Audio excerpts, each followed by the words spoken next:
11 very interesting podcasts. Podcast title: Sweet Deception: The Hidden Dangers of Sugar. Hello, listeners, and welcome to another episode of Health Matters, where we delve into the latest insights on wellness and nutrition. I'm your host, Emma. And I'm Jack. Today, we're going to talk about something that's sweet but sinister: sugar. We'll explore its impact on our health, how it affects our body and brain, our eating habits, and the long-term consequences of consuming too much of it. Sugar is everywhere in our diets, and while it can be delicious, it's important to understand the full scope of its effects. Let's start with the basics, Jack. Why is sugar considered harmful? Well, Emma, sugar is a type of carbohydrate that our bodies convert into glucose, which is used for energy. However, the problem arises with the overconsumption of added sugars, which are found in many processed foods and beverages. These added sugars can lead to a variety of health issues. Right. According to the World Health Organization, we should limit our intake of added sugars to less than 10% of our total daily energy intake. But many of us consume much more than that. What are some of the health problems associated with high sugar consumption? One of the most immediate impacts is weight gain. Excess sugar provides empty calories, which can lead to an increase in body fat. Over time, this can contribute to obesity. But that's just the beginning. High sugar intake is also linked to type 2 diabetes, heart disease, and dental problems like cavities and gum disease. And it's not just about physical health. Sugar also has a significant impact on our brain. Can you explain how that works? Absolutely. When we consume sugar, it triggers the release of dopamine, a neurotransmitter associated with pleasure and reward. This is why sugary foods can be so addictive. Over time, the brain starts to crave more sugar to achieve the same level of dopamine release, leading to a cycle of addiction. So, it really is like a drug in some ways. And this addiction can lead to changes in eating habits. Many people end up consuming more sugary foods and drinks, often at the expense of more nutritious options. Exactly. This can result in a diet that's high in calories but low in essential nutrients, which further exacerbates health problems. And the more sugar we consume, the more we seem to want. Studies have shown that our consumption of sugar has increased dramatically over the past few decades. Yes, it's quite alarming. In the early 20th century, the average person consumed about 4 pounds of sugar per year. Today, that number has skyrocketed to around 150 pounds per year in some countries. That's a staggering increase. And this overconsumption has significant long-term impacts. Beyond the immediate health issues, high sugar intake is linked to chronic conditions like fatty liver disease, certain cancers, and even cognitive decline and Alzheimer's disease. There's also an economic impact to consider. Treating these sugar-related diseases places a heavy burden on healthcare systems around the world. In the United States alone, it's estimated that the healthcare costs associated with diabetes exceed $300 billion per year. And let's not forget the environmental cost. The production of sugarcane and sugar beet, which are the primary sources of sugar, can be quite destructive. It often involves deforestation, soil depletion, and excessive water use, which have serious environmental consequences. So, reducing our sugar intake isn't just about personal health, it's also about the health of our planet. But with sugar being so pervasive in our diets, how can we realistically cut back? One approach is to become more mindful of food labels. Many foods that we wouldn't typically associate with sugar, like bread, sauces, and even salad dressings, often contain added sugars. Choosing whole, unprocessed foods can help reduce sugar intake significantly. And cooking at home more often can give us better control over what we're eating.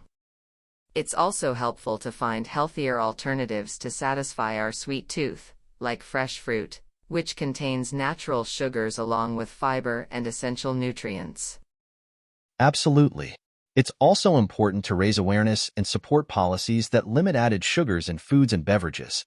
Some countries have implemented sugar taxes on sugary drinks, which have been shown to reduce consumption. Education is key.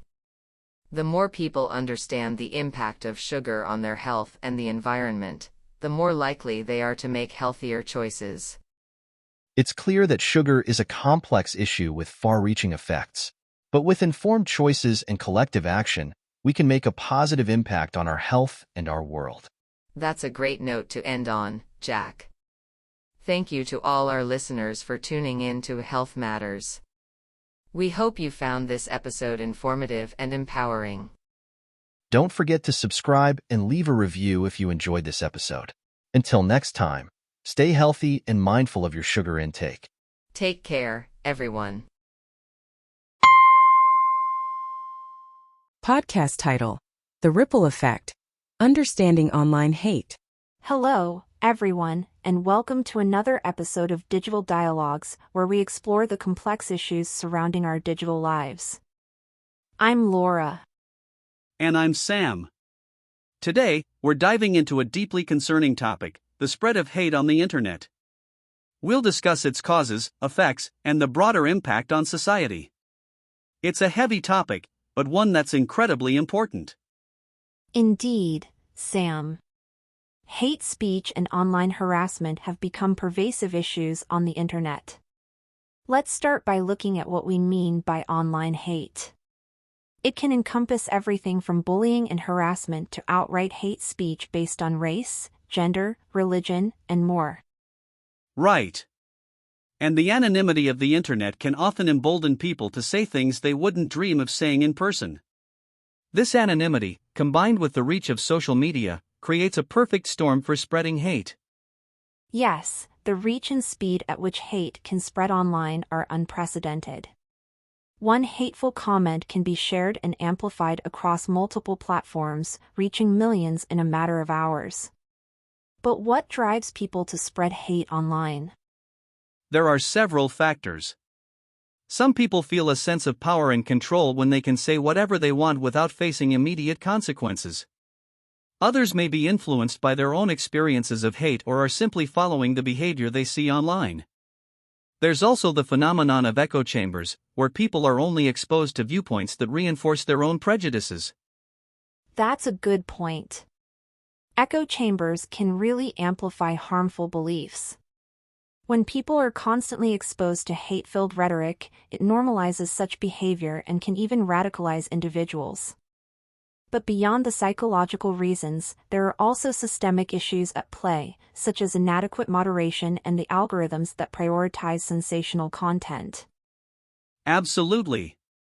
Social media platforms often use algorithms that prioritize engagement, which can mean that more extreme and provocative content gets more visibility. This can inadvertently promote hateful content because it tends to generate strong reactions. And then there's the issue of inadequate moderation. While platforms like Facebook, Twitter, and YouTube have made strides in removing hateful content, it's still a massive challenge to monitor and control the vast amount of content uploaded every second. The impact of online hate on individuals can be devastating. Victims of online harassment can experience anxiety, depression, and even PTSD. In some tragic cases, online bullying has led to self-harm and suicide. It's heartbreaking. The psychological toll is significant, and it's not just limited to direct victims. Witnessing online hate can create a hostile environment for entire communities, making people feel unsafe and unwelcome. And the societal impact is profound. Online hate can deepen societal divisions, fuel real-world violence, and contribute to the erosion of trust in public discourse. It's not just a digital problem, it spills over into the real world. Exactly. We've seen numerous instances where online hate has led to offline violence, from hate crimes to mass shootings. The Christchurch mosque shootings in New Zealand and the Pittsburgh synagogue shooting in the United States are stark reminders of this dangerous link. It's clear that addressing online hate is crucial for both individual well-being and societal harmony. But what can be done about it? How can we combat this pervasive issue? There are several approaches we can take. On an individual level, it's important to be mindful of our own online behavior and to speak out against hate when we see it. Encouraging empathy and digital literacy can also help people understand the impact of their words. And on a broader level, social media platforms need to take stronger action. This means better content moderation, more transparency in their algorithms, and stricter enforcement of their policies against hate speech. Governments also have a role to play in regulating these platforms and holding them accountable. Education is key, too. Teaching digital literacy and empathy in schools can help young people navigate the online world more responsibly. It's about creating a culture of respect and understanding from a young age. Community support is another crucial element. There are numerous organizations and support groups dedicated to combating online hate and providing resources for victims. Amplifying their work and supporting their efforts can make a significant difference. Definitely. And it's important to remember that change won't happen overnight. Combating online hate is an ongoing process that requires sustained effort from individuals, communities, tech companies, and policymakers. Absolutely. It's a collective responsibility. We all have a role to play in making the internet a safer, more respectful place. And while the challenges are immense, the potential for positive change is just as great. Well, that brings us to the end of today's episode. Thank you for joining us in this important discussion on the spread of hate on the internet. We hope you found it insightful and thought-provoking. Remember, if you or someone you know is experiencing online harassment, there are resources available to help. Don't hesitate to reach out for support. Until next time, stay safe and be kind to one another online. Take care, everyone.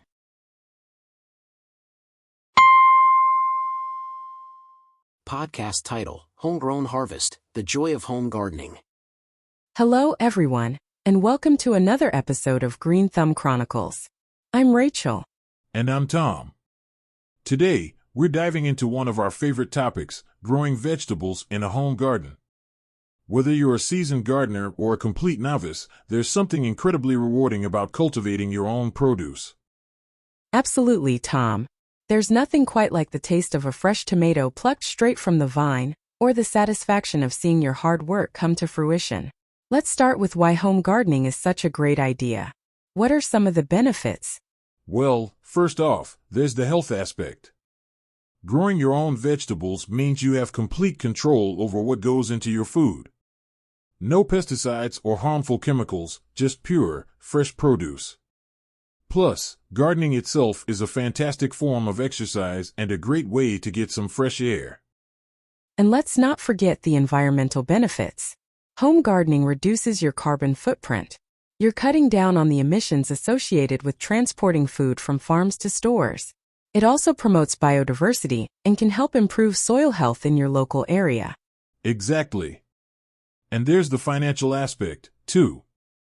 Once you've made the initial investment in seeds, soil, and tools, growing your own vegetables can save you money in the long run. Plus, it's a great way to ensure a steady supply of fresh produce, especially during times when certain foods might be harder to find in stores.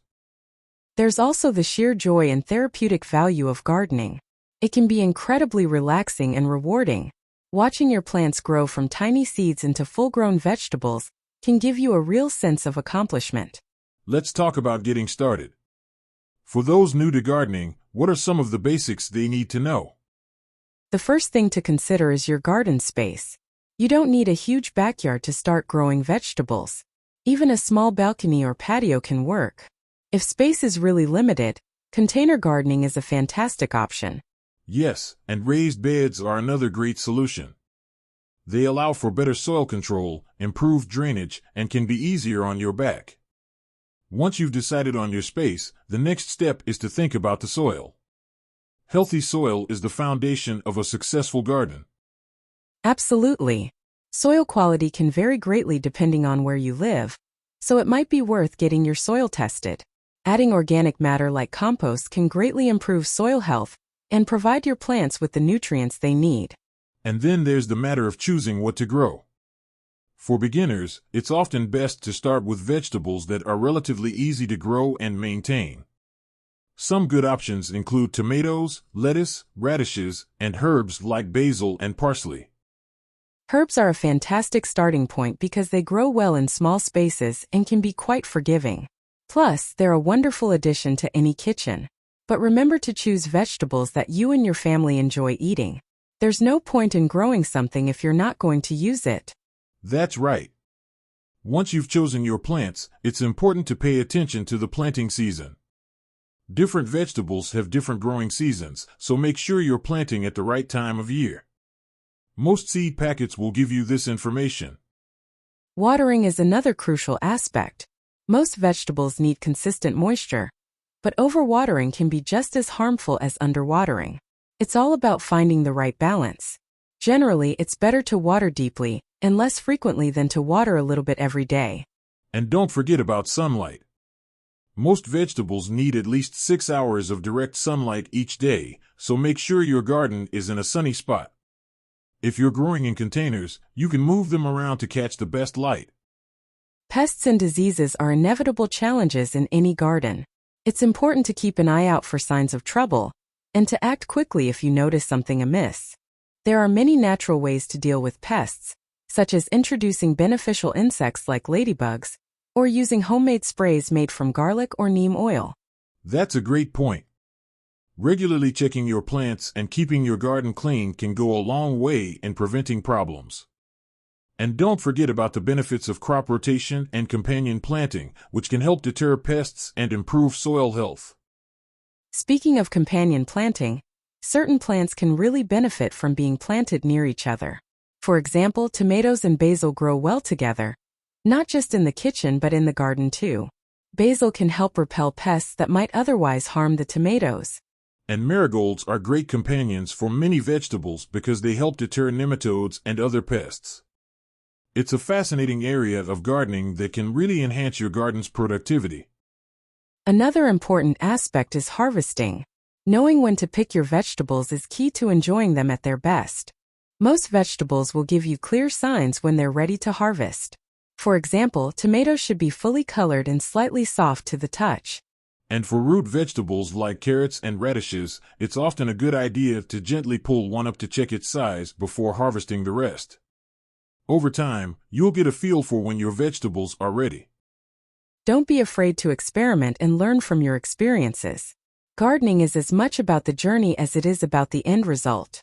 Each season brings new challenges and rewards. Absolutely. And remember, gardening is a community activity. Joining a local gardening club or online community can provide you with support, advice, and inspiration. It's always great to share tips and successes with fellow gardeners. That's so true. Gardening can be a wonderful way to connect with others, whether it's your neighbors, friends, or a broader online community. And don't be discouraged by failures. Every gardener has setbacks, but each one is an opportunity to learn and grow.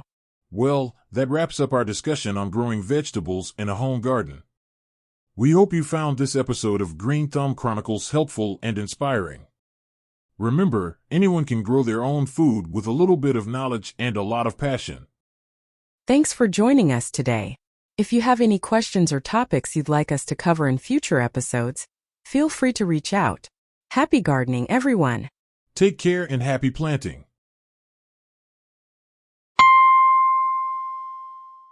Podcast title: The Heat is On, Exploring the Benefits of Saunas. Hello, everyone, and welcome to another episode of Wellness Waves. I'm Sarah. And I'm Mike. Today, we're turning up the heat as we dive into the world of saunas. We'll be discussing the many benefits of using a sauna, from physical health perks to mental well-being. Whether you're a seasoned sauna user or just curious about the hype, we've got you covered. Saunas have been used for centuries across various cultures, but they seem to be enjoying a surge in popularity lately. Mike, why don't we start with a brief overview of what a sauna actually is? Sure, Sarah. A sauna is a small room or building designed as a place to experience dry or wet heat sessions. The high heat, typically between 150 degrees Fahrenheit to 195 degrees Fahrenheit, 65 degrees Celsius to 90 degrees Celsius, can make you sweat profusely. There are different types of saunas, including traditional Finnish saunas, infrared saunas, and steam rooms.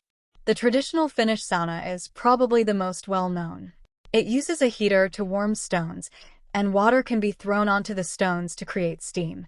Infrared saunas, on the other hand, use infrared heaters to emit light that is absorbed by the skin, raising the body temperature directly. Both types have their unique benefits, but let's get into the health benefits that saunas offer. One of the most notable benefits is improved cardiovascular health. Studies have shown that regular sauna use can help reduce the risk of heart disease. That's right. The heat causes your heart rate to increase, similar to moderate exercise. This helps improve circulation and can lower blood pressure over time. It's like giving your cardiovascular system a gentle workout. Speaking of workouts, saunas are also great for muscle recovery. The heat helps to relax muscles and relieve tension, which can be particularly beneficial after a strenuous exercise session. Increased blood flow to the muscles can aid in the recovery process and reduce soreness. And let's not forget about the detoxification aspect. Sweating is one of the body's natural ways to eliminate toxins. While the science on detoxification through sweating is still evolving, many people find that regular sauna use helps them feel refreshed and cleansed. Indeed. Another significant benefit is stress relief. The heat from the sauna can help relax both the body and mind, reducing stress and promoting a sense of well-being. It's a great way to unwind after a long day. Mental health benefits are a big part of the sauna experience. Spending time in a sauna can help alleviate symptoms of anxiety and depression. The relaxation and endorphin release can improve mood and overall mental health. There's also some evidence suggesting that regular sauna use can enhance sleep quality.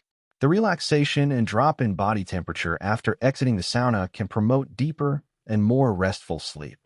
Let's talk about skin health. Saunas can help improve the skin's appearance by increasing blood flow and promoting sweating, which can help clear out pores and remove impurities. It's like giving your skin a rejuvenating treatment. Definitely. And for those dealing with chronic pain conditions, saunas can provide relief.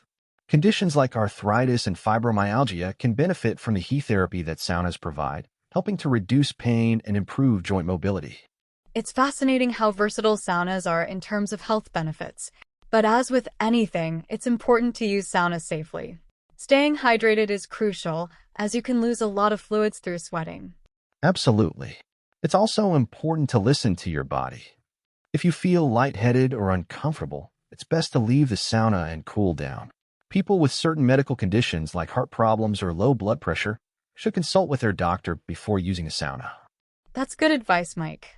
For those new to saunas, it's best to start with shorter sessions, around 10 to 15 minutes, and gradually increase the time as your body adapts. And always remember to cool down properly afterward. Cooling down is a crucial part of the sauna experience. Traditionally, this involves a cold shower or plunge, which can help close pores and further boost circulation. Plus, it just feels incredibly refreshing. Absolutely. The contrast between the heat and the cold can be invigorating. Now, let's touch on the social and cultural aspects of sauna use. In many cultures, saunas are a communal activity, promoting social interaction and community bonding. That's true. In Finland, for example, saunas are a big part of daily life and are often used as a place to relax and socialize with friends and family.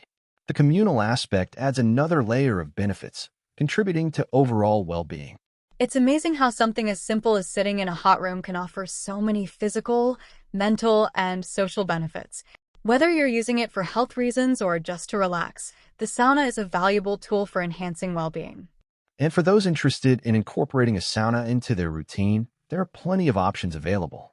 Many gyms and spas offer sauna facilities, and home saunas are becoming more accessible and affordable. Home saunas can be a great investment in your health. There are compact models available that can fit into smaller spaces, making it easier for more people to enjoy the benefits of sauna therapy. Well, that wraps up our discussion on the benefits of using a sauna. We hope you found this episode of Wellness Waves informative and inspiring. If you haven't tried a sauna yet, we encourage you to give it a go and experience the benefits for yourself. Thank you for joining us today. If you have any questions or topics you'd like us to cover in future episodes, feel free to reach out. Stay warm and stay well. Take care, everyone. Podcast title: AI Unveiled. The development of artificial intelligence. Hello, everyone. and welcome to another episode of Tech Talk Today. I'm Emma. And I'm Jake. Today, we're diving into one of the most transformative and exciting fields in technology, the development of artificial intelligence, or AI. From its early beginnings to its current applications and future potential, we'll be covering it all.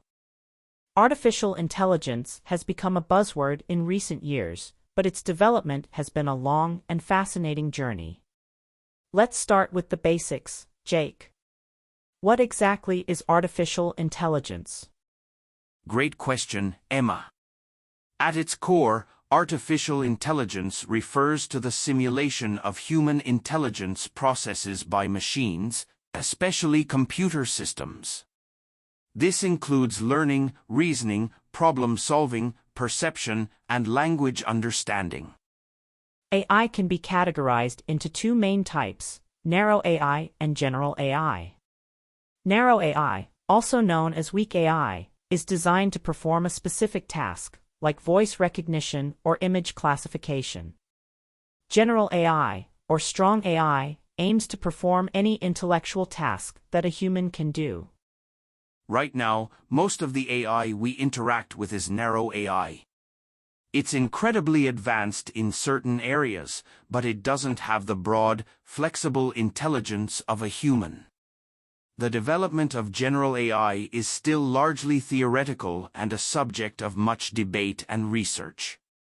Let's go back to the origins of AI.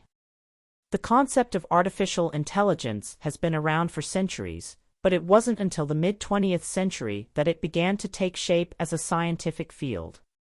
The term artificial intelligence was coined in 1956 at the Dartmouth Conference. Yes, that conference is often considered the birthplace of AI as a discipline. Early pioneers like Alan Turing, John McCarthy, and Marvin Minsky laid the groundwork for what would become a rapidly evolving field. Turing, in particular, proposed the famous Turing test, which is still used today to evaluate a machine's ability to exhibit intelligent behavior indistinguishable from a human. The early years of AI saw significant optimism, but progress was slow and sporadic. It wasn't until the advent of more powerful computers and the development of machine learning algorithms in the 1980s and 1990s that AI began to make real strides. Machine learning, a subset of AI, focuses on the idea that machines can learn from and make decisions based on data. This was a game changer. Algorithms could now improve their performance over time without being explicitly programmed for every task.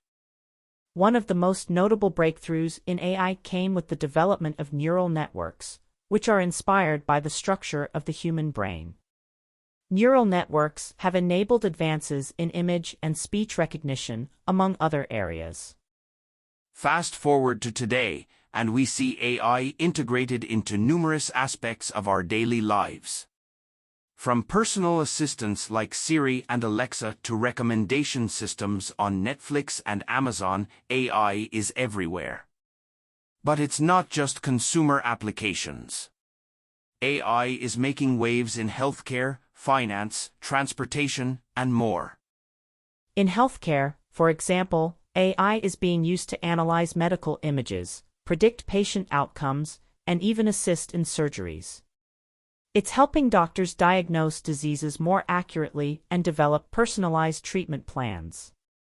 And in finance, AI algorithms are being used for everything from detecting fraudulent transactions to managing investment portfolios. The ability to process vast amounts of data quickly and accurately is revolutionizing the industry. The development of self-driving cars is another exciting area. Companies like Tesla, Waymo, and Uber are leveraging AI to create vehicles that can navigate roads safely without human intervention. This could dramatically reduce traffic accidents and transform the way we think about transportation. But with all these advancements come significant challenges and ethical considerations. One major concern is the potential for job displacement. As AI becomes more capable, there's a fear that it could replace human workers in a variety of fields. That's a valid concern, Jake. It's crucial for policymakers, businesses, and educators to address this by preparing the workforce for changes and ensuring that the benefits of AI are broadly shared. This might include retraining programs and new educational initiatives. Another critical issue is bias in AI. Since AI systems learn from data, they can inadvertently learn and propagate biases present in that data. This has serious implications, especially in areas like criminal justice and hiring, where biased AI can perpetuate discrimination. Transparency and accountability in AI development are essential to mitigate these risks. There needs to be a concerted effort to ensure that AI systems are fair, transparent, and used ethically. Then there's the question of privacy. AI systems often rely on large amounts of personal data to function effectively. Protecting this data and ensuring it's used responsibly is a significant challenge. And let's not forget the long-term implications of AI development. The idea of superintelligent AI, machines that surpass human intelligence, raises profound questions about control, safety, and the future of humanity. Thinkers like Stephen Hawking and Elon Musk have warned about the potential risks. Superintelligent AI is still a long way off, but it's never too early to start thinking about these issues. Ensuring that AI development aligns with human values and benefits society as a whole is one of the greatest challenges we face. Despite these challenges, the potential benefits of AI are immense. It has the power to solve some of the world's most pressing problems, from climate change to disease eradication. The key is to approach its development thoughtfully and responsibly. Agreed, Emma. The future of AI is both exciting and uncertain. By fostering collaboration between technologists, ethicists, policymakers, and the public, we can steer the development of AI in a direction that maximizes its benefits and minimizes its risks. That brings us to the end of today's episode. We hope you found this discussion on the development of artificial intelligence both informative and thought-provoking. If you have any questions or topics you'd like us to cover in future episodes, feel free to reach out. Thank you for joining us today. Until next time, stay curious and keep exploring the fascinating world of technology. Take care, everyone. Podcast title: Reef Talk, Exploring the World of Coral Reefs. Hello, everyone, and welcome to another episode of Ocean Wonders. I'm Alice. And I'm Ben. Today, we're diving into the vibrant and fascinating world of coral reefs. These underwater ecosystems are not only stunning to look at, but they're also incredibly important to the health of our oceans and the planet. That's right, Ben. Coral reefs are often referred to as the rainforests of the sea because of their incredible biodiversity. But before we get into their importance, let's start with the basics. What exactly is a coral reef? Great place to start, Alice. A coral reef is a large underwater structure composed of the skeletons of colonial marine invertebrates called corals. These corals are tiny, soft-bodied organisms related to sea anemones and jellyfish. They secrete calcium carbonate to form a hard, protective skeleton, which over time builds up to create the reef structure. Coral reefs are primarily found in warm, shallow waters of the tropics and subtropics. They need sunlight to thrive because the corals have a symbiotic relationship with a type of algae called zooxanthellae. These algae live inside the coral tissues and perform photosynthesis, providing the corals with energy. In return, the corals provide the algae with a safe environment and the compounds they need for photosynthesis. This relationship is crucial because it helps build the structure of the reef and supports a diverse range of marine life. Speaking of marine life, coral reefs are home to about 25% of all marine species, despite covering less than 1% of the ocean floor. This includes thousands of species of fish, mollusks, crustaceans, and other sea creatures. Exactly. The complex structures of coral reefs provide shelter, food, and breeding grounds for these species. This biodiversity is not only important for the health of the ocean but also has significant implications for human communities. Let's talk about some of those implications. Coral reefs provide numerous benefits to humans. For one, they act as natural barriers, protecting coastlines from the impacts of storms and erosion.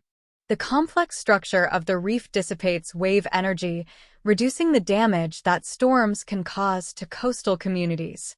That's a critical function, especially as climate change increases the frequency and intensity of storms. Coral reefs also have economic value. They attract tourists from around the world, supporting local economies through tourism and recreational activities like diving and snorkeling. Additionally, coral reefs are a source of food for millions of people. Many communities rely on the fish and other marine life that inhabit these reefs for their daily sustenance. Reefs also contribute to medical research, as many marine organisms have unique compounds that can be used to develop new medicines. Despite their importance, coral reefs are facing numerous threats. Climate change is perhaps the biggest threat, causing ocean temperatures to rise and leading to coral bleaching. When water temperatures get too high, the symbiotic relationship between the corals and the zooxanthellae breaks down, causing the corals to expel the algae.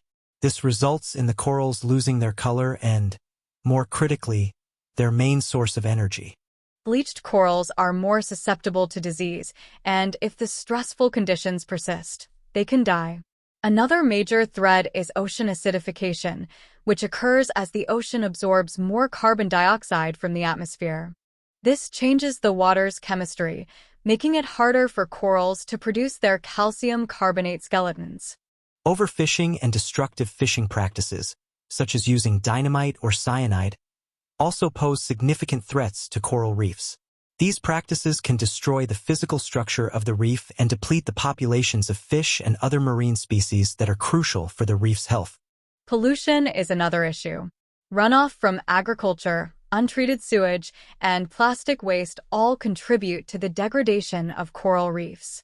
Nutrient pollution from fertilizers can lead to algal blooms that block sunlight and deplete oxygen in the water, further stressing the corals. It's clear that coral reefs are under significant pressure, but there are efforts underway to protect and restore them. Marine protected areas, MPAs, are one strategy being used to conserve coral reefs. These areas restrict human activities to reduce stress on the ecosystems and allow them to recover. Another promising approach is coral restoration. Scientists are developing techniques to grow coral fragments in nurseries and then transplant them back onto damaged reefs. These efforts can help speed up the recovery of coral populations and increase the resilience of the reefs. There's also a lot of exciting research into breeding heat-resistant corals. By selectively breeding corals that can withstand higher temperatures, scientists hope to create more resilient reefs that can survive in a warming world. Public awareness and education are also crucial. The more people understand the importance of coral reefs and the threats they face, the more likely they are to support conservation efforts. Sustainable tourism practices can help ensure that visitors enjoy the beauty of coral reefs without causing harm. Indeed, everyone can play a role in protecting coral reefs. Simple actions like reducing carbon footprints, avoiding the use of harmful chemicals, supporting sustainable seafood choices, and being mindful when visiting reefs can make a big difference. It's inspiring to see so many people and organizations dedicated to the conservation of coral reefs. These efforts give us hope that, with concerted action, we can preserve these incredible ecosystems for future generations. Absolutely. Coral reefs are not just beautiful underwater landscapes. They are vital to the health of our oceans and our planet. Protecting them is essential for the well-being of countless marine species and human communities alike. Well, that brings us to the end of today's episode. We hope you found our discussion on coral reefs both informative and inspiring. If you have any questions or topics you'd like us to cover in future episodes, feel free to reach out. Thank you for joining us today. Until next time, keep exploring and protecting our amazing oceans. Take care, everyone. Podcast title: The Social Connection, Understanding Social Contacts. Hello, everyone, and welcome to another episode of Mindful Moments. I'm Lisa. And I'm David. Today, we're diving into a topic that touches all of our lives in profound ways: social contacts. We'll explore the importance of social connections, their impact on our mental and physical health, and how our social networks shape our experiences. Social contacts are the relationships we have with the people around us, family, friends, colleagues, and even acquaintances. They play a crucial role in our well-being and overall quality of life. But what makes these connections so vital, David? Great question, Lisa. Social contacts provide emotional support, which is essential for mental health. They offer a sense of belonging and security, helping us navigate life's challenges. Humans are inherently social creatures, and our interactions with others can significantly influence our happiness and stress levels. That's true. Studies have shown that people with strong social connections tend to live longer, healthier lives. They have lower rates of anxiety and depression, and their immune systems are stronger. It's fascinating how our relationships can impact our physical health so profoundly. Absolutely. The connection between social contacts and physical health is well documented. For instance, social support can help people recover from illness faster and cope better with chronic diseases. On the flip side, social isolation and loneliness can have serious negative effects on both mental and physical health. Loneliness is a growing concern in our society. Despite being more connected than ever through technology, many people feel isolated. This paradox of modern life highlights the difference between having many contacts and having meaningful, deep connections. Exactly, Lisa. It's not just about the quantity of social contacts, but the quality. Deep, meaningful relationships where we feel understood and valued are what really matter. These types of connections can provide the most significant benefits to our well-being. Let's talk about the different types of social contacts and how they each play a role in our lives. We can categorize them into close connections like family and best friends and broader networks such as colleagues and casual acquaintances. Close connections are those people we can rely on in times of need. They know us well and provide emotional support and companionship. These relationships require effort to maintain but offer the most profound rewards. Broader networks, while not as intimate, are also important. They provide a sense of community and can open up opportunities for learning and growth. Engaging with a diverse range of people can expand our perspectives and enhance our social skills. That's right. Each type of social contact serves a different purpose. Casual interactions, like chatting with a neighbor or a barista, can boost our mood and make us feel more connected to our community. These small interactions add up and contribute to our overall sense of belonging. In the workplace, social contacts are crucial for collaboration and productivity. Positive relationships with colleagues can improve job satisfaction and reduce stress. Building a supportive network at work can enhance both individual and team performance. Workplace social contacts can also provide opportunities for career development. Mentorship and professional networking are key components of career growth. Having a strong professional network can open doors to new opportunities and provide valuable advice and support. Now let's discuss the impact of technology on our social contacts. While technology has made it easier to stay in touch with people across the globe, it has also changed the way we interact with each other. Technology can be a double-edged sword. On one hand, it allows us to maintain connections over long distances and stay informed about each other's lives. Social media, video calls, and messaging apps can help us feel close to loved ones even when we're far apart. On the other hand, the quality of online interactions can sometimes be lacking. It's easy to fall into the trap of superficial connections and to feel less satisfied with digital interactions compared to face-to-face ones. Social media can also contribute to feelings of inadequacy and loneliness if not used mindfully. Balancing online and offline interactions is key. Using technology to enhance our real-life relationships rather than replace them can help us maintain meaningful connections. It's also important to be mindful of how we use social media and to take breaks when needed. Another important aspect of social contacts is the role they play during different life stages. For example, in childhood and adolescence, social contacts help shape our identity and social skills. Friendships during these formative years are crucial for development. In adulthood, maintaining friendships can become more challenging due to busy schedules and responsibilities.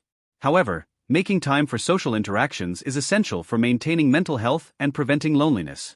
Prioritizing relationships can bring joy and fulfillment. In later life, social contacts become even more important as people often face changes like retirement, health issues, or the loss of loved ones. Staying socially active can help older adults remain engaged, maintain cognitive function, and enhance their overall quality of life. It's interesting to see how our social needs evolve over time. Regardless of age, investing in our social networks can lead to a richer, more fulfilling life. Building and maintaining these relationships takes effort, but the rewards are well worth it. Let's also touch on how to build and strengthen social contacts. What are some practical tips for fostering meaningful relationships? First and foremost, be present and attentive in your interactions. Active listening and showing genuine interest in others can go a long way. Making an effort to reach out and stay in touch, even with a simple message or call, can help maintain connections. Another tip is to engage in shared activities and interests. Participating in group activities, clubs, or volunteer work can help you meet new people and build connections over common interests. It's a great way to form bonds and create lasting friendships. Being open and authentic is also important. Sharing your thoughts and feelings honestly can deepen your connections with others. Vulnerability can foster trust and understanding in relationships. And don't forget the power of small gestures. Acts of kindness, whether it's offering help, giving a compliment, or simply being there for someone, can strengthen your relationships and create a positive impact on others. It's also important to be patient and give relationships time to grow. Building trust and intimacy takes time, and not every connection will become a deep friendship. Appreciating the different levels of relationships and their unique value is key. In today's fast-paced world, it's easy to overlook the importance of social contacts. But by making a conscious effort to nurture our relationships, we can enhance our well-being and lead more connected, fulfilling lives. Well, that brings us to the end of today's episode. We hope you found our discussion on social contacts both informative and inspiring. If you have any questions or topics you'd like us to cover in future episodes, feel free to reach out. Thank you for joining us today. Till next time, stay connected and cherish your relationships. Take care, everyone. Podcast title: Modern Pirates, Navigating the High Seas of Today. Hello, everyone, and welcome to another episode of Global Insights. I'm Rachel. And I'm Tom. Today, we're exploring a topic that's as thrilling as it is serious: modern piracy. From the swashbuckling tales of old to the sophisticated operations of today, piracy has evolved significantly.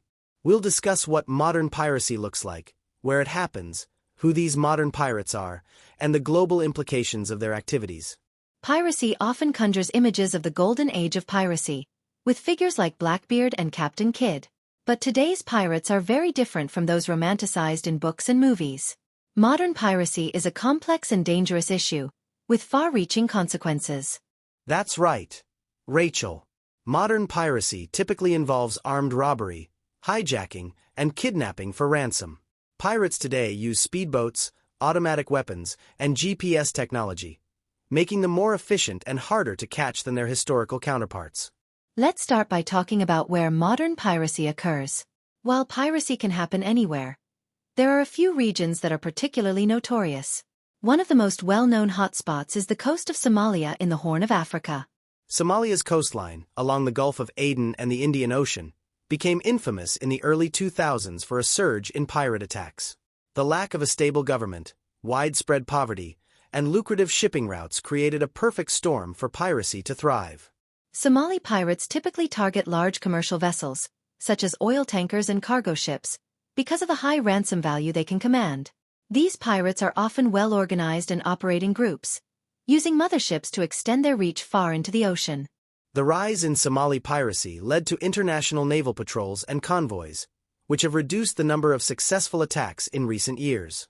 However, piracy remains a significant threat in other regions, such as the Gulf of Guinea in West Africa and Southeast Asia, particularly around the Strait of Malacca. the Gulf of Guinea has seen an increase in pirate attacks, with a focus on kidnapping crew members for ransom. Unlike Somali pirates, who often hijack entire ships, pirates in the Gulf of Guinea are more likely to board vessels, take hostages, and demand ransoms while leaving the ship itself behind. In Southeast Asia, piracy is more opportunistic. Pirates in this region often target smaller vessels and engage in armed robbery at sea. The narrow and busy shipping lanes of the Strait of Malacca provide ample opportunities for these kinds of attacks. Who are these modern pirates? While there's no single profile, many pirates come from marginalized communities where economic opportunities are scarce. In some cases, piracy can be seen as a last resort for survival. That's a crucial point, Rachel. The root causes of piracy are often linked to poverty, political instability, and a lack of enforcement. Addressing these underlying issues is key to combating piracy effectively. Pirates are motivated by the potential for high rewards. Successful hijackings and ransoms can yield millions of dollars. This financial incentive drives many to take the considerable risks involved in piracy. Modern pirates often work within sophisticated networks. These networks can include financiers, informants within ports, and negotiators for ransom payments. It's a well-coordinated effort that can involve many players beyond the pirates who actually board the ships. The impact of modern piracy is significant. It poses a serious threat to international shipping, which is a cornerstone of global trade. The fear of pirate attacks can disrupt shipping routes, increase insurance costs, and lead to higher prices for goods. Additionally, the human cost is considerable. Crew members can be subjected to violence, kidnapping, and prolonged periods of captivity. The psychological toll on these individuals and their families is immense. International efforts to combat piracy have seen some success. Naval patrols, better coordination between countries, and the use of armed guards on ships have helped reduce the number of attacks in some regions. For instance, the presence of multinational naval forces has been crucial in reducing piracy off the coast of Somalia. However, these measures are not a complete solution. Pirates can adapt their tactics, and the root causes of piracy, such as poverty and political instability, still need to be addressed. Long-term solutions require a combination of security measures and socio-economic development. One interesting aspect of modern anti-piracy efforts is the use of technology. Satellite surveillance, drones, and advanced radar systems can help detect and deter pirate activities. Shipping companies are also employing new strategies, such as rerouting ships away from high-risk areas and using non-lethal deterrents like water cannons and sonic devices. The private sector plays a crucial role as well. Insurance companies and shipping firms have invested in better security protocols and training for crew members to deal with potential pirate attacks.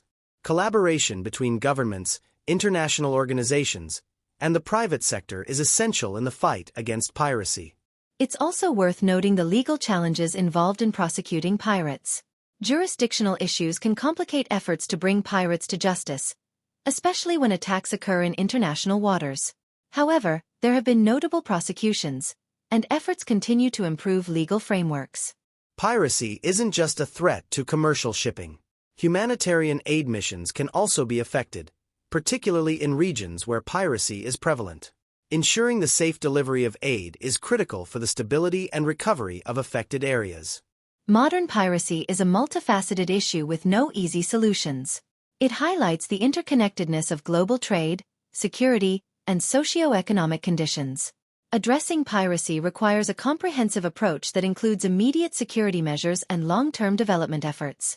Despite the challenges, there are success stories and ongoing efforts that give us hope. Continued international cooperation and innovative strategies will be key to reducing the threat of piracy and ensuring the safety of maritime activities. Well, that brings us to the end of today's episode. We hope you found our discussion on modern piracy both informative and engaging. If you have any questions or topics you'd like us to cover in future episodes, feel free to reach out. Thank you for joining us today. Until next time, stay informed and stay safe. Take care, everyone. Podcast title: Parenting Perspectives, Raising Children in Today's World. Hello, everyone, and welcome to another episode of Parenting Perspectives. I'm Emily. And I'm Jake. Today, we're diving into the multifaceted world of raising children. We'll discuss the challenges, joys, and strategies involved in nurturing the next generation. Whether you're a new parent, experienced caregiver, or just curious about the journey, we hope you'll find this discussion insightful. Parenting is a topic that's endlessly fascinating and incredibly important. Let's start by talking about the foundation of raising children. What would you say are the core principles that every parent should focus on, Jake? Great question, Emily. I'd say the core principles of raising children revolve around love, consistency, and communication. Love is the foundation of a healthy parent-child relationship. Consistency in rules and expectations helps children feel secure, and open communication builds trust and understanding. I couldn't agree more. Love, consistency, and communication create a stable environment where children can thrive. It's also crucial to adapt these principles to the individual needs of each child, as every child is unique and requires a different approach. Absolutely. One size doesn't fit all in parenting. Understanding and respecting your child's individuality is key. This means recognizing their strengths, interests, and areas where they might need more support. That brings us to the topic of discipline. It's one of the most challenging aspects of parenting. How do you balance discipline and nurturing in a way that's effective and compassionate? Discipline should be about teaching, not punishment. It's important to set clear boundaries and follow through with consequences, but those consequences should be fair and related to the behavior. Positive reinforcement, such as praising good behavior, can be very effective. It's also important to model the behavior you want to see. Exactly. Discipline is about guidance, helping children understand the consequences of their actions and encouraging them to make better choices in the future. It's also important to remain calm and consistent, even when it's challenging. Another critical aspect of raising children is fostering their emotional intelligence. This involves helping them recognize and manage their emotions, empathize with others, and develop healthy relationships. Emotional intelligence is such a valuable skill. Teaching children to express their feelings in constructive ways and to understand the emotions of others can significantly impact their social interactions and overall well-being.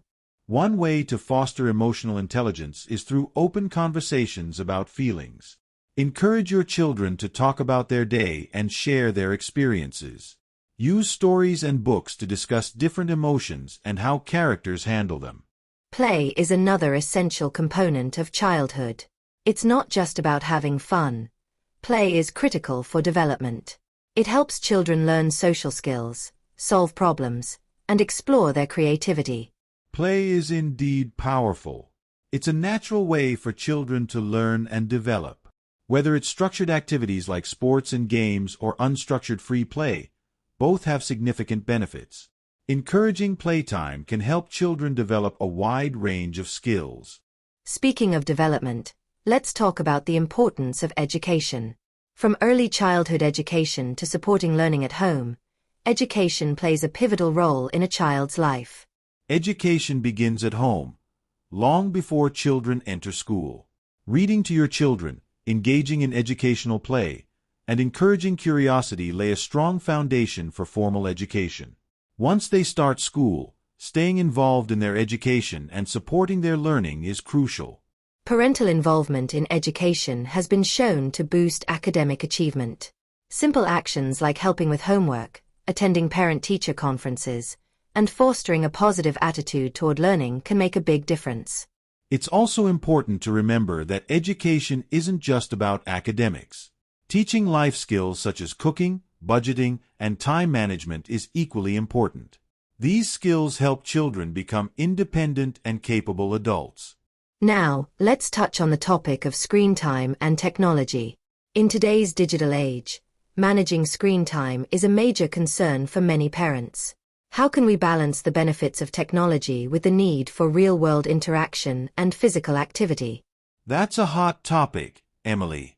Technology can be a valuable tool for learning and entertainment, but it's crucial to set limits. Establishing clear rules about when and how screens can be used, and encouraging other activities like outdoor play, reading, and family time can help maintain a healthy balance. Role modeling is also important here. Children learn from observing their parents. If they see us managing our screen time effectively, they're more likely to follow suit. Encouraging tech-free times, like during meals and before bed, can promote better habits. In addition to screen time, fostering a healthy lifestyle involves promoting good nutrition and regular physical activity. These habits established in childhood can lead to a lifetime of well-being. Healthy eating can be a challenge with busy schedules and picky eaters, but involving children in meal planning and preparation can make them more interested in trying new foods. Making physical activity fun, like family hikes or bike rides, encourages a love for movement. Another important aspect of raising children is instilling values and ethics. Teaching children about kindness, respect, honesty, and responsibility helps them develop into conscientious individuals. Values are often taught through example. Demonstrating these qualities in our own behavior and discussing moral dilemmas openly can provide valuable lessons. Encouraging children to think about the impact of their actions on others is key. Community involvement and volunteer activities can also help children understand the importance of giving back and being part of something bigger than themselves. These experiences can shape their values and perspectives. Let's not forget the importance of nurturing creativity and imagination. Encouraging creative activities like drawing, music, and storytelling allows children to express themselves and develop their unique talents. Creativity fosters problem-solving skills and emotional expression.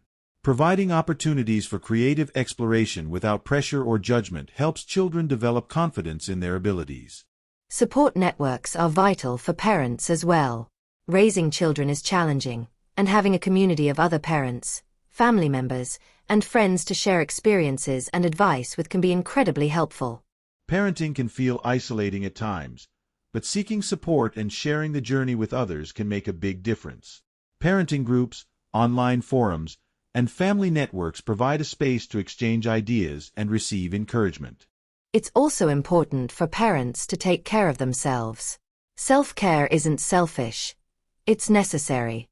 Taking time for yourself, managing stress, and maintaining your well-being helps you be a better parent. Absolutely. Parenting is a demanding job, and it's easy to neglect your own needs. But by taking care of yourself, you're better equipped to take care of your children. It's about finding a balance that works for your family. As we wrap up, let's emphasize that there's no one right way to raise children. Every family is different, and what works for one may not work for another. It's about finding your own path and doing what's best for your child and your family. Parenting is a journey filled with ups and downs, but it's also one of the most rewarding experiences.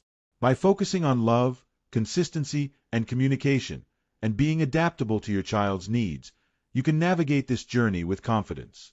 Well, that brings us to the end of today's episode.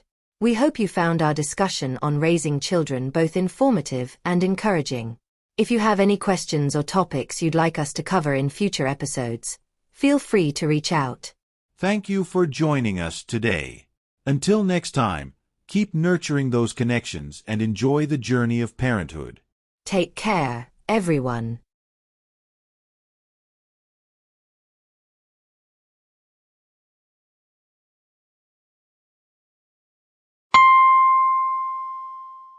Podcast title: Understanding Dyslexia, Insights and Perspectives.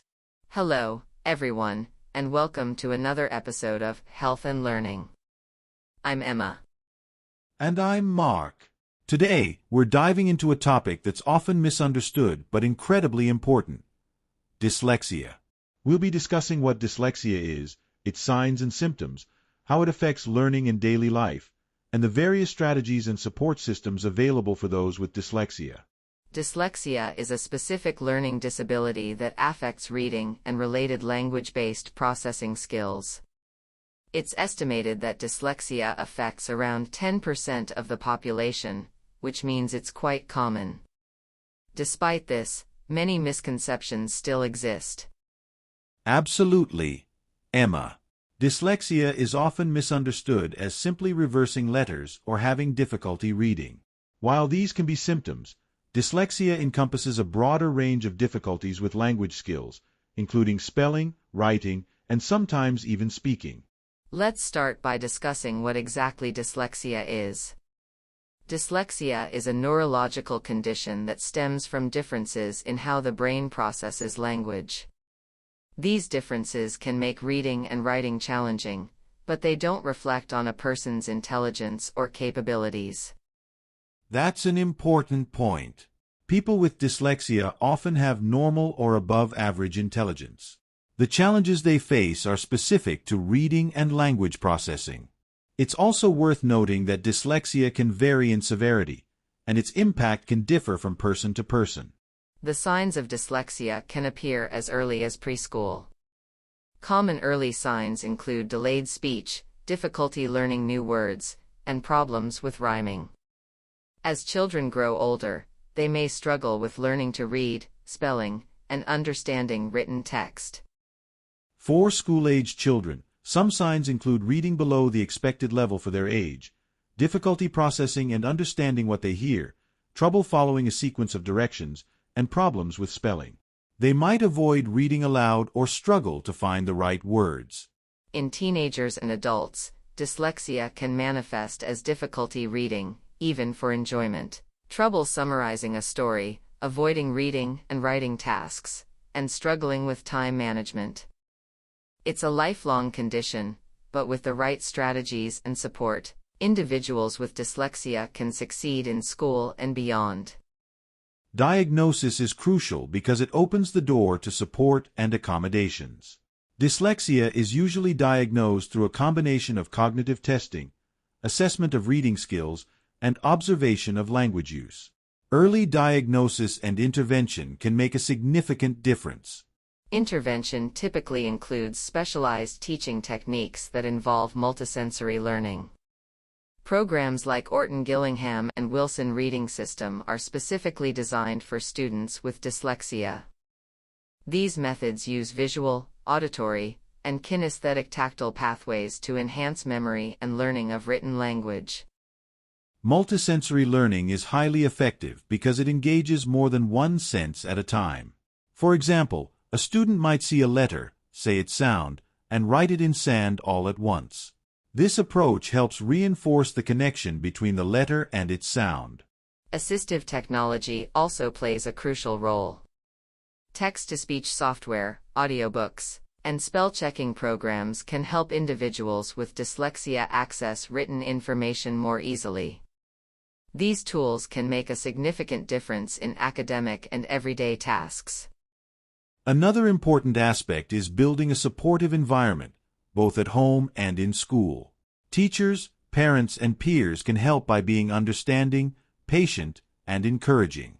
Self-esteem and confidence are often affected by dyslexia, so positive reinforcement is key. Parents can support their children by reading aloud to them, encouraging them to read, and providing a quiet, distraction-free space for homework. It's also helpful to break tasks into smaller, manageable steps and to celebrate small successes. Teachers can make a difference by providing clear, structured instruction, using visual aids, and giving extra time for reading and writing tasks. It's also beneficial to use explicit teaching methods and to offer regular positive feedback. Support groups and organizations like the International Dyslexia Association offer resources and community support for individuals with dyslexia and their families. These organizations can provide valuable information, advocacy, and a sense of belonging. Understanding dyslexia also involves recognizing its strengths. Many people with dyslexia have strong problem-solving skills, creativity, and thinking outside the box. Famous individuals with dyslexia like Albert Einstein, Steven Spielberg, and Richard Branson have made significant contributions to their fields. That's an important perspective. Dyslexia can come with challenges, but it also comes with unique strengths and abilities. Recognizing and nurturing these strengths is crucial for helping individuals with dyslexia reach their full potential. Let's talk about some strategies that individuals with dyslexia can use to manage their condition. One effective approach is to use graphic organizers, which can help with structuring thoughts and ideas for writing tasks. These visual tools can make complex information more accessible. Another strategy is to use color coding. Highlighting key information in different colors can help with memory and organization. It's also helpful to use mnemonic devices to aid in the retention of information, such as acronyms or rhymes. Repetition and practice are essential. Regular, focused practice on reading and writing skills can lead to significant improvements over time. It's also important to encourage a growth mindset, emphasizing that abilities can improve with effort and persistence. For older students and adults, self-advocacy skills are crucial. Learning to communicate their needs and seek accommodations can help individuals with dyslexia navigate educational and professional environments more effectively. Workplace accommodations can include things like voice-to-text software, additional time for tasks, and written instructions instead of verbal ones. Employers who understand and support these needs can make a big difference in the productivity and well-being of employees with dyslexia. In schools, individualized education programs, IEPs, or 504 plans can provide tailored support and accommodations for students with dyslexia. These plans are designed to address the specific challenges and needs of the student, ensuring they receive the appropriate resources to succeed. Peer support is also valuable.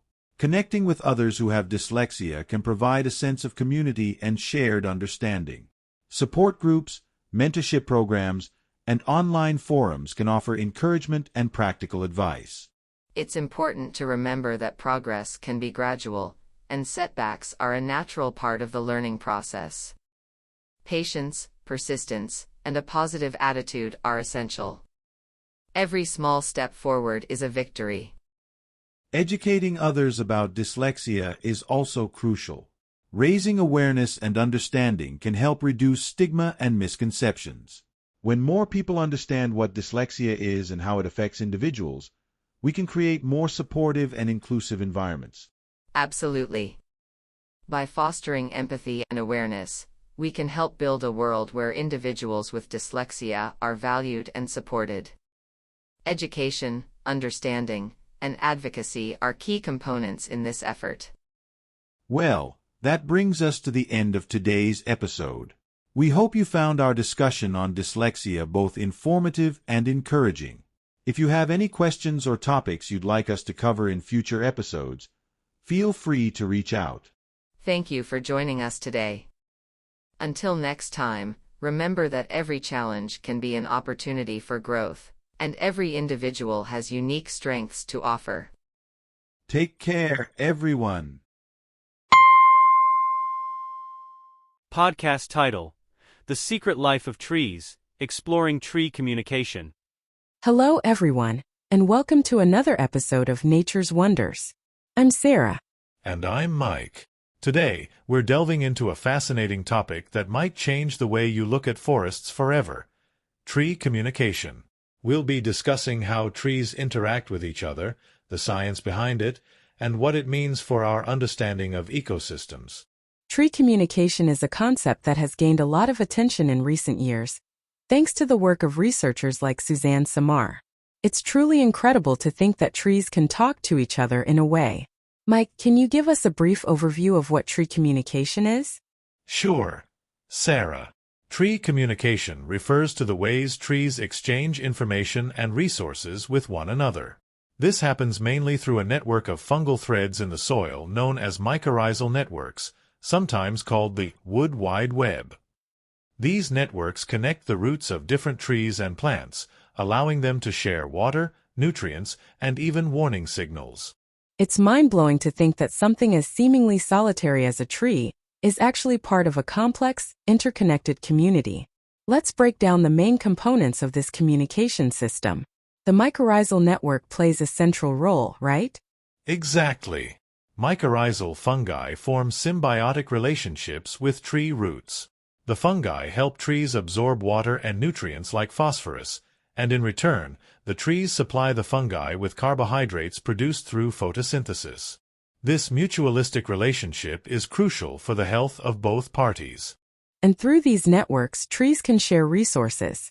For instance, A tree that has access to plenty of sunlight and produces excess sugars can send some of these sugars through the mycorrhizal network to support other trees that might be in the shade and not producing as much. That's right. This sharing can be especially important in a forest ecosystem where some trees might be more stressed due to lack of sunlight, water, or other resources. It's a remarkable example of cooperation in nature. Aside from sharing resources, trees also send warning signals. When a tree is attacked by pests, it can release chemical signals through its roots into the mycorrhizal network. These signals alert neighboring trees to bolster their defenses, such as by producing chemicals that make their leaves less palatable to insects. This type of communication is like an early warning system. It shows a level of interconnectedness and mutual aid that is quite sophisticated. It's not just about resource sharing but also about collective defense. Another fascinating aspect is how parent trees, sometimes called mother trees, nurture their offspring.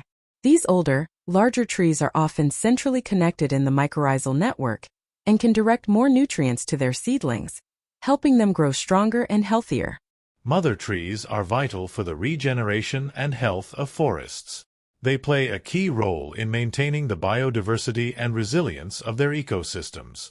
This nurturing behavior underscores the complexity of forest dynamics. The implications of tree communication are profound. Understanding these relationships can change how we approach forestry, conservation, and even climate change mitigation. For instance, protecting mother trees and the mycorrhizal network can enhance forest recovery efforts. Indeed, it suggests that forests are not just collections of individual trees but rather interconnected communities that depend on each other. This perspective can influence how we manage forests sustainably. Let's delve into some of the scientific research. Suzanne Simard's studies have been pivotal in this field. She's shown through her experiments that trees of different species can exchange carbon and nutrients, which challenges the traditional view that different species only compete for resources. Simard's work has been groundbreaking. Her research involved tracing carbon isotopes through trees and the fungal network, providing concrete evidence of resource sharing. This has opened up new avenues of research and understanding in forest ecology. It's also interesting to consider how this knowledge affects our perception of intelligence in nature. If trees can communicate, share resources, and protect each other, it suggests a form of collective intelligence. Absolutely. While it's different from human or animal intelligence, it's a sophisticated form of interaction and adaptation. It challenges us to broaden our definitions of intelligence and consciousness in the natural world. So, how can this information influence practical forestry management? One approach is the concept of forest stewardship that emphasizes preserving the integrity of these natural networks. Rather than clear-cutting, selective logging that leaves key trees and maintains mycorrhizal connections can be more sustainable. Selective logging is a great example. By leaving mother trees and ensuring the mycorrhizal network remains intact, forests can regenerate more effectively and maintain their biodiversity. It's about working with nature rather than against it. There's also potential for this knowledge to inform reforestation efforts. Understanding which trees form the strongest networks can help in planting strategies that promote healthy, resilient forests. Reforestation could benefit from planting diverse species that support robust mycorrhizal networks. It's not just about the number of trees but about fostering a community that can thrive together. Climate change is another critical area where this knowledge is relevant. Healthy forests sequester carbon effectively, and understanding tree communication can help us enhance forest health and carbon storage. Healthy, interconnected forests are more resilient to environmental stresses, including those induced by climate change. Protecting these natural networks can be a key strategy in our climate response. It's clear that tree communication is a game-changer in how we understand and interact with forests. It shifts our perspective from seeing trees as isolated entities to viewing them as part of a dynamic, interdependent community. And this perspective can inspire a deeper respect for forests and all the life they support. It encourages us to think more holistically about our environment and the interconnectedness of all living things. As we wrap up, what are some key takeaways for our listeners? Firstly, trees are not solitary. They communicate and support each other through complex networks. Secondly, these interactions are crucial for forest health and resilience. And finally, understanding and protecting these networks can lead to more sustainable environmental practices. Well said, Mike. We hope today's discussion has opened your eyes to the incredible world of tree communication. If you have any questions or topics you'd like us to cover in future episodes, feel free to reach out. Thank you for joining us today. Until next time, take a moment to appreciate the trees around you and the hidden networks that keep our forests alive. Take care, everyone.